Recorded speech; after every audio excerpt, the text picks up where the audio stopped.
knowledge about the speaker? Is this an extorted? Is this an extortion? Is this a threat or not? So when analyzing such an expression, I have to take into consideration who the speaker is, the type of power that the speaker has, the situation, that's to say, the context in which that expression is said, and the background information the listener has about the speaker. أنت ما مجبور. You are not obliged. براحتك. At the face of it, if we take these expressions literally, there is nothing extortion in it. But saying these expressions by a specific person in a particular context, having a specific power, may mean something. Blackmail. Blackmail is another language crime.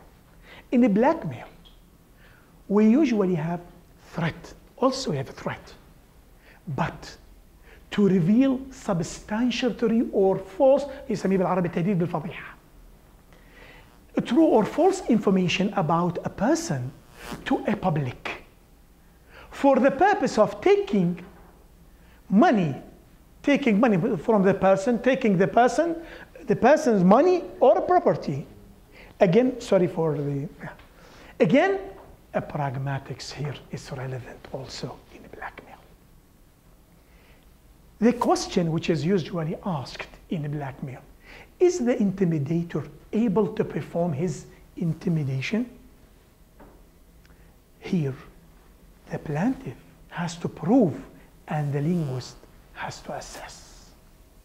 So, the linguist here assesses, that's to say, he tries to analyze the expressions used from the pragmatic point of view. الصور موجودة.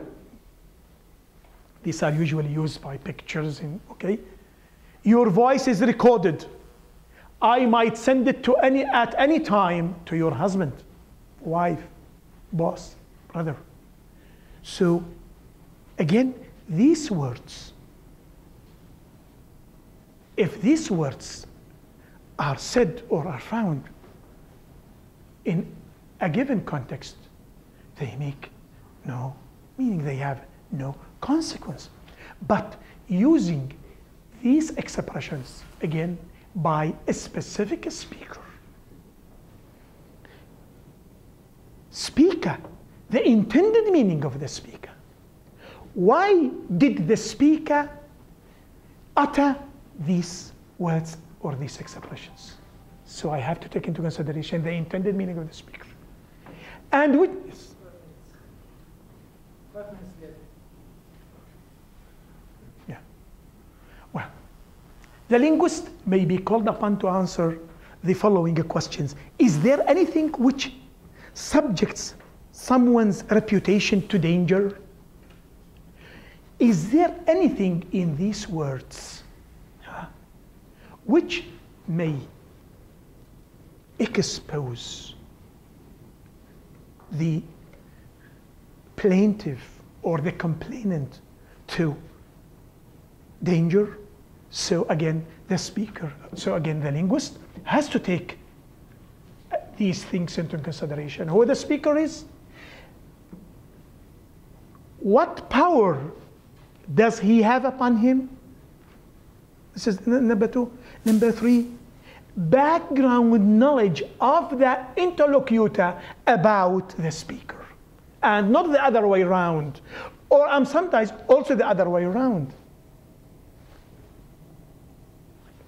Trademark infringement. Trademark infringement is another language crimes. Now, sometimes one company may complain or may feel that another company has used its a trade name. Sound, now, so here, the linguist might be appealed to in order to see whether the new trademark sounds like, means the same as, or looks like. If it looks like, this is the domain of graphology. If it sounds like, this is the domain of phonology. If it means like, it is the domain of semantics. Now, I give you some of the trademarks which have been infringed in Iraq, in particular. In fact, and now here, lays, they written with a small r here. Huh? Most of these are, in fact, are manufactured in China or in somewhere. Fatica and Vatica. These are the Fatica and Vatica. You see the difference? Yeah. Cosmetics and cosmetics, they sound the same. Sanyu and putting this k inside, you see. Labna and Lubna. Philips and Philips, you see. National and national. Puma and Puma.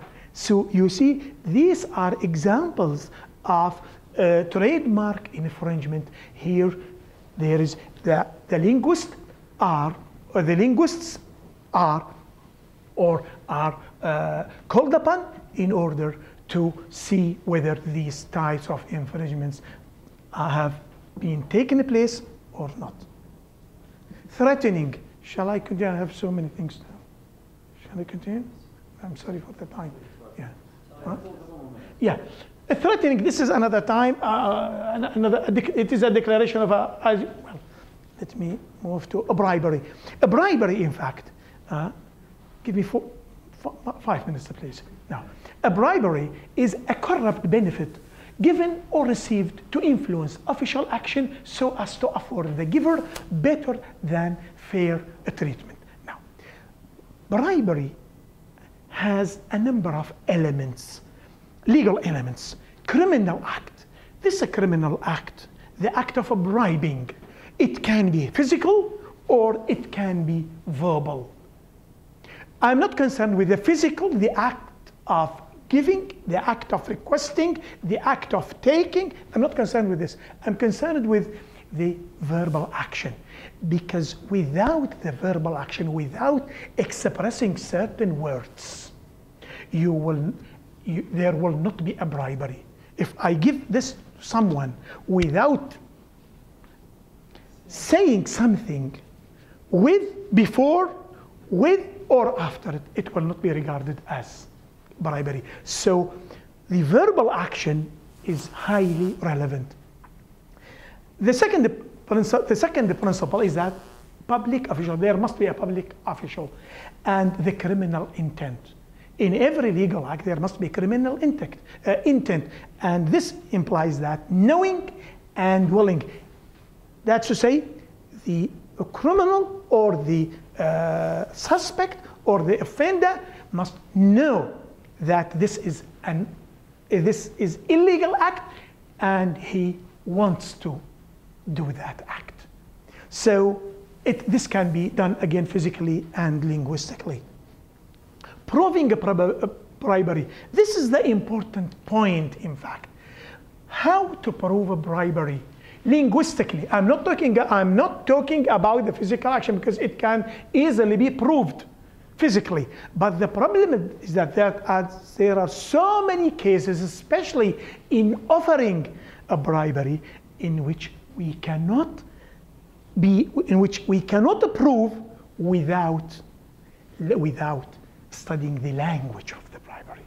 So to analyze, now a linguist here may be called upon in order to analyze the speech pragmatically.